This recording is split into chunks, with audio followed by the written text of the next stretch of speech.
حق بات کرنا ہر بندے کا جگرا نہیں ہے. اور اس پہ یہ جملہ پنجابی میں یاد رکھیے گا کہ ماواں روزانہ حسین نہیں جمدیاں بھائی. حسین ہی سی. روزانہ بائیں حسین نہیں پیدا کر سکتی. اسی زمانے میں کتنے صحابہ تھے, بڑے بڑے جیے صحابہ. اور میں نے مسئلہ نمبر 55A میں بخاری اور مسلم کے حوالے سے سیدنا ابو ہریرہ رضی اللہ تعالیٰ عنہ کی وہ روایت بیان کی تھی کہ اگر میں بتا دوں وہ دوسری باتیں جو نبی صلی اللہ علیہ وسلم نے مجھے سکھائی ہیں تم میرا گلا کاٹ دو. اور وہ ساتھ ہی تفسیر بھی آ گئی تھی اس میں ہی, صحیح بخاری میں ہی, کہ نبی صلی اللہ علیہ وسلم نے قریش کے ان لڑکوں کے نام, ان کے ماں باپ کے نام سیدنا ابو ہریرہ کو بتائے تھے جن کے ہاتھوں امت کی تباہی ہونے والی تھی. اور وہی حکومت میں بیٹھے ہوئے تھے بنو امیہ. ابو ہریرہ ڈرتے تھے ان کے نام بتاتے ہوئے, انہوں نے اپنی جان بچائی. اور یہ جائز ہے, ایمان کے لوس درجے پر یہ جائز ہے, ہم سے خیر بہت اپ ہے. لیکن سیدنا حسین کا منصب عام صحابی والا نہیں تھا. آل محمد صلی اللہ علیہ وسلم کا کسی بات کو ایکسپٹ کرنا وہ دین کا حصہ بن جائے, کیونکہ وہ آن دا بہاف آف پروفٹ تھے. اسی لیے بھائیوں دیکھو کہ سب سے زیادہ زور ہی اسی پر تھا کہ حسین کو کسی طریقے بیعت پہ آمادہ کرو. یار پوری دنیا نے بیعت کر لی, جان چھوڑو, ایک حسین نے نہ کی تو کیا ہو گیا. لیکن ان کو پتا تھا کہ اس گھرانے کی بیعت شامل ہوگی تو مہر لگ جائے گی کہ یار یہ بنو امیہ کی جو یہ بدماش حکومت ہے یہ بالکل ٹھیک ہے, اسلامی حکومت ہے. ورنہ تو صحابہ اور بھی بہت تھے, حضرت حسین ایک اکیلے صحابی تو نہیں تھے. تو آل محمد کا جو صلی اللہ علیہ وسلم ان کا جو منصب ہے وہ عام منصب نہیں تھا. ان کے جینز پروفٹ کے جینز تھے, ان کا خون پروفٹ کا خون تھا صلی اللہ علیہ وآلہ وسلم.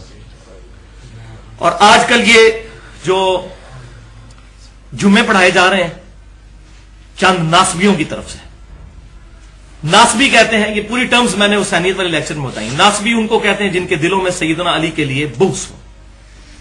اور یزیدی جو میں نے ٹرم ڈیوائز کی ہے, جن کے دل میں سیدنا حسین کے لیے بغض ہو اور یزید کے فضائل سنائیں. چند ناسبی اور یزیدی جو زیادہ تر تو دیوبندیوں اور اہل حدیثوں میں گھسے ہوئے ہیں, ان کا لبادہ اوڑھ کے, میں یہ نہیں کہتا دیوبندی اہل حدیث کا منہج یہ ہے, معاذ اللہ, ان میں بہت اہل محبت لوگ ہیں, اہل بیت سے محبت رکھنے والے, لیکن ان میں گھس گئے ہیں. اور اب کچھ بریلویوں میں بھی آنا شروع ہو گئے ہیں, کیونکہ روٹی کا مسئلہ ہے نا, ایسی چٹخارے دار باتیں کرنی ہے جس سے روٹی اور چندہ اکٹھا ہو گیا, کیا بات کر دی. تو یہ اس محرم میں مجھے فیڈ بیک ملی, تو میں اب یہ چاہ رہا ہوں کہ یہ پول بھی ان کا کھول دوں. ایک روایت عام ٹی وی پہ بھی آ کے بعض بے شرم بیان کر رہے ہیں, ان کو شرم نہیں آتی کہ اس کی اتھینٹسٹی کیا ہے اس روایت کی. اور میں سمجھتا ہوں کسی بندے کو آپ نے ٹیسٹر لگانا ہے کہ یہ عالم ہے یا جاہل, تو چیک کریں, اگر یہ روایت بیان کرتا ہے تو سمجھ لیں پکا جاہل ہے.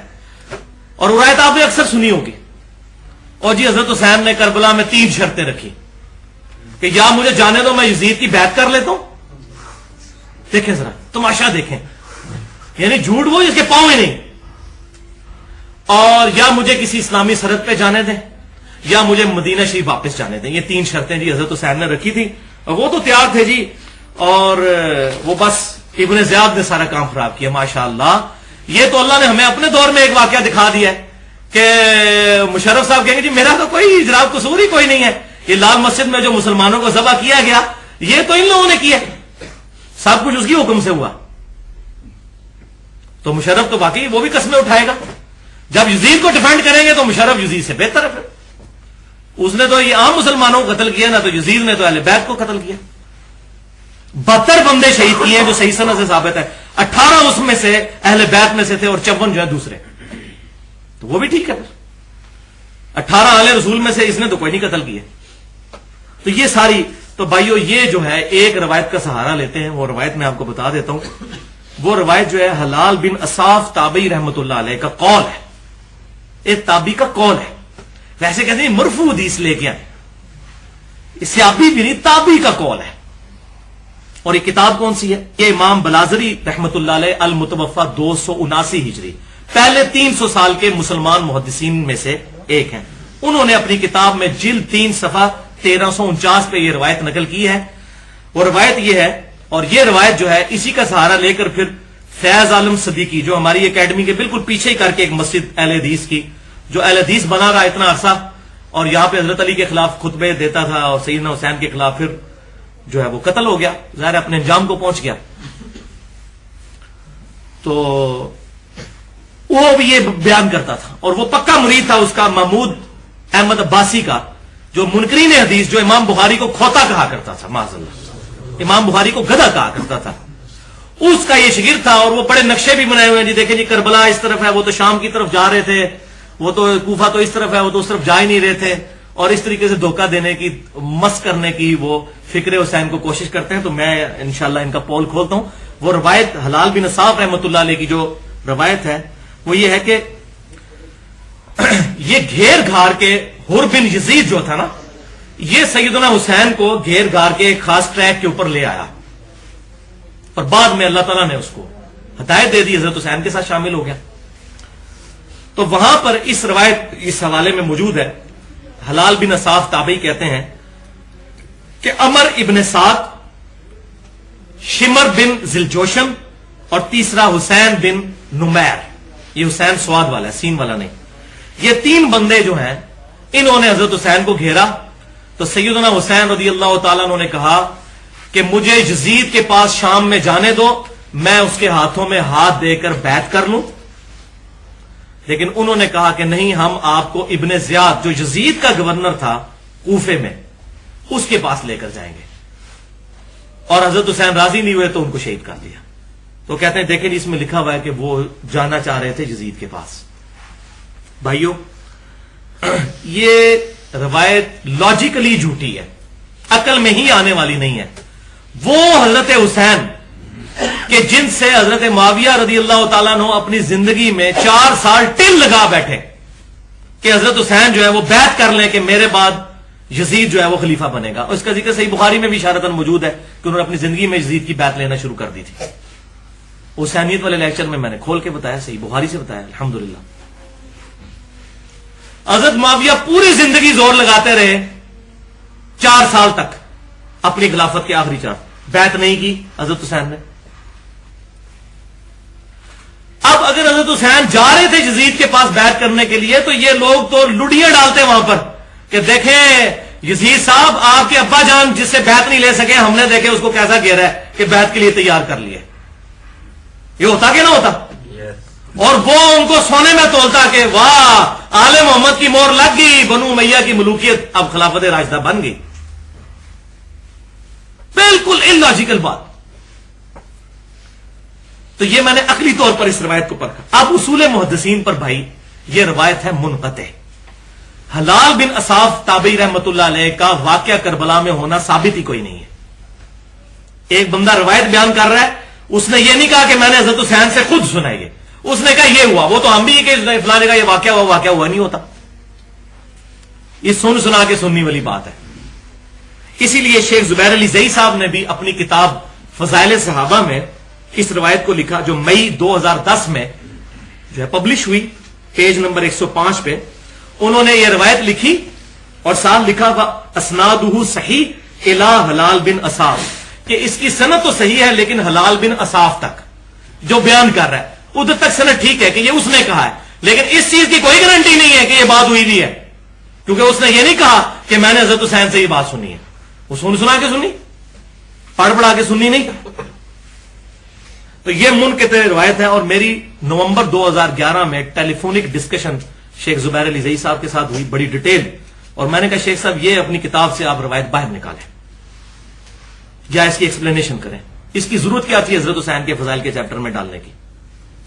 تو کہنے لگے جی آپ سے پہلے بھی مجھے ایک فیصلہ آباد کے بھی کوئی عالم ہے، انہوں نے بھی اس طرف توجہ دلائی ہے، تو میں بھی اب اس معاملے میں تھوڑا ڈاؤٹ فل ہو گیا ہوں. پر انہوں نے کوئی کلیئر کٹ بات نہیں کی، لیکن وہ کہتے ہیں کہ آپ کی بات تو لاجیکل ہے واقعی. تو انہوں نے اپنی اس اعتبار سے جان چھڑا لی کہ اسنادہ صحیح الی حلال بن اصاف، کہ وہاں تک روایت صحیح ہے، حلال بن اصاف تک، لیکن حضرت حسین تک صحیح ہونی چاہیے نا، کہ ان سے سنا بھی ہو جن کے ریفرنس سے بات بیان ہو رہی ہے. اور اصول محدثین ہے کہ منقطع روایت کوئی حجت نہیں ہوتی، منقطع تو بالکل فارغ ہو جاتی روایت. یہ تو تھا بھائیو علمی جواب. پھکی کے بغیر کام نہیں چلتا. لاجیکل، جس کو منطق کہا جاتا ہے فلسفے کی لینگویج میں، الزامی جواب. اور یہ ایسا جواب ہے کہ اس کے بعد انشاءاللہ کوئی بندہ بے غیرتی پہ اتر آئے نا تو الگ بات ہے، جس میں ذرا سی بھی غیرت ہوگی آندہ کبھی بھی یہ حلال بن اصاف والی روایت بیان نہیں کرے گا. ورنہ اگر اپنے باپ کا بچہ ہوگا حلال بندے کے جو جینز ہوتے ہیں، اور یہ آپ یہ نہیں وہ سخت بات میں نے کر دی ہے، قرآن پاک میں سورہ قلم کھول کے پڑھ لیں کہ ایک گستاخ رسول تھا، تو اللہ تعالیٰ نے فرمایا یہ گستاخ رسول اس لیے کہ اس کی اصل میں خطا ہے، یہ ولد الزنا ہے، یہ حرامی ہے، اس لیے حضور کا گستاخ ہے۔ تو حضور صلی اللہ علیہ وسلم کی گستاخی یا اہل بیت کی جو گستاخی کر رہا ہے نا، اگر وہ واقعی قرآن کی روح سے اگر وہ حلال زیادہ ہے نا، تو پھر یہ روایت بھی بیان کرے گا ممبر پہ، یہ پھکی والی روایت بالکل اسی طرح کی میں روایت ایک بیان کرنے لگا ہوں، وہ بھی تابعی تک بالکل صحیح روایت ہے، یہ روایت بھی بیان کرے اور کہ یہ دونوں باتیں ہوئی ہیں، اور وہ روایت ذرا سن لیجئے۔ امام بخاری اور امام مسلم کے متفقہ استاد امام ابو بکر ابن ابی شیبہ رحمۃ اللہ علیہ المتوفى 235 ہجری، جنہوں نے مجموعہ احادیث اور آثار کی سب سے بڑی کتاب المصنف ابن ابی شیبہ 38,000 احادیث اور آثار کا مجموعہ جمع فرمایا، وہ یہ روایت لے کے ہیں۔ وہ تو ایک عام کتاب میں ہے نا، یہ حدیث کی کتاب میں روایت موجود ہے جو میں بیان کرنے جا رہا ہوں۔ اور امام مسلم نے 20% احادیث اسی استاد سے لی ہیں، صحیح مسلم میں 1500 حدیثیں امام ابن ابی شیبہ سے ہیں۔ المصنف ابن ابی شیبہ میں صحیح سند کے ساتھ تابعی تک، یہ بھی تابعی تک صحیح سند کے ساتھ ہے، جلد 7 صفحہ 432 اور حدیث نمبر، حدیث بعض لوگ کہتے ہیں آپ حدیث کیا دیتے ہیں، محدثین کی ٹرم میں اس کو حدیث ہی کہا جاتا ہے، حدیث مرسل تابعی کی ریفرنس سے، حدیث مقطوع ہوگا تو تبع تابعی سے ہوگا، تو حدیث کا لفظ محدثین استعمال کرتے ہیں، آپ اثر کہہ لیں، روایت کہہ لیں۔ 37,045 نمبر روایت ہے، اور یہ روایت دور حاضر میں شیخ زبیر علی زئی صاحب کے چند لائق ترین سٹوڈنٹس میں سے ایک سٹوڈنٹ جو ہمارے جہلم شہر کے ہیں، غلام مصطفیٰ ظہیر صاحب جہلمی امن پوری، انہوں نے اپنا رسالہ السنہ جو نکلتا ہے اس میں جو شمارہ نمبر 15 ہے اس کے پیج نمبر 19 پر لکھ کر میں تو سمجھتا ہوں کہ اہل سنت کا بیڑا غرق کر دیا، وہ آپ کو پتا چل جائے گا روایت کتنی خطرناک ہے، اور لکھا ہے کہ یہ روایت بالکل صحیح ہے، اور اسے اپنا مسئلہ نکالنے کی کوشش کی ہے۔ روایت کیا ہے، اور وہ روایت پھر اہل تشیع نے آگے اور چیزیں جوڑی ہوئی ہیں، ابان راوی جو جھوٹا راوی، اس سے جوڑ کے تو آگے باتیں بنا لی اس نے کہ حضرت عمر نے جو حضرت فاطمہ کے گھر کو آگ لگا دی تھی۔ یہ روایت سن لیں جو غلام مصطفیٰ ظہیر صاحب نے بھی لکھی، لہذا اب کسی سلفی کو یا اہل حدیث مکتب فکر سے تعلق رکھنے والے کو کوئی اعتراض نہیں ہونا چاہیے، انہوں نے لکھا اسنادہ صحیح، اور لکھا کہ یہ تو بڑے اچھی روایت ہمیں مل گئی، اس سے حضرت ابوبکر صدیق کی جو ہے وہ خلافت ثابت ہوتی ہے، وہ ثابت کیا ہوئی ہے وہ ذرا سنیں، بیڑا غرق ہوا ہے اس روایت سے۔ سیدنا عمر کے غلام ہیں اسلم رحمت اللہ علیہ، تابعی ہیں، ان کا بیٹا زید بن اسلم کہتا ہے کہ میں نے اپنے والد سے سنا، لیکن یہ نہیں کہا کہ میرے والد نے حضرت عمر سے بھی سنا، یعنی تابعی کا قول بالکل اسی طریقے سے جتنا حلال بن صاحب کہتا ہے کہ حضرت حسین نے یہ کیا، اس نے یہ نہیں کہا میں نے حسین سے سنا۔ یہاں بھی یہ اسلم، یہ تو بالکل بخاری میں ثابت ہے کہ اسلم غلام تھا ان کا، حضرت عمر کا، وہ چیزیں تو ساری ہو میچ ہوتی ہیں۔ اسلم تابعی کہتا ہے کہ حضرت عمر فاروق رضی اللہ تعالیٰ عنہ حضور صلی اللہ علیہ وسلم کی وفات کے بعد حضرت فاطمہ کے گھر گئے، وہاں پر حضرت علی اور حضرت زبیر جو ہے خلافت کے سلسلے میں مشورے کے لیے جمع ہوتے تھے، تو حضرت عمر کو جب یہ رپورٹ ملی تو وہ وہاں پر گئے اور حضرت فاطمہ کو کہا کہ اللہ کی قسم ہمیں سب سے بڑھ کر محبوب آپ کے والد محترم تھے، یعنی آپ صلی اللہ علیہ وسلم، اور آپ صلی اللہ علیہ وسلم کی وفات کے بعد آپ ہمیں سب سے بڑھ کر محبوب ہیں اس دنیا میں، اے نبی کی بیٹی فاطمہ رضی اللہ تعالیٰ۔ لیکن مجھے پتا چلا کہ آپ کے گھر میں آ کر لوگ مشورے کر رہے ہیں خلافت کے بارے میں، اور حضرت بکر صدیق کی بیعت کے لیے لوگ آمادہ نہیں ہو رہے، حالانکہ یہ سارا کے سارا یہ بات ہی جھوٹ ہے، یہ اس طریقے سے نہیں ہوئی تھی، وہ میں نے کرتاس والے مسئلے میں ڈیٹیل سے وصیت رسول والا مسئلہ کلیئر کیا، 55B مسئلہ 2.25 گھنٹے میں۔ تو فاطمہ آمدہ آپ کے گھر میں کوئی میٹنگ ہوئی خلافت کے سلسلے میں، تو میٹنگ کے دوران ہی میں اس گھر کو آگ لگا کے تم سب لوگوں کو یہاں پہ جلا دوں گا۔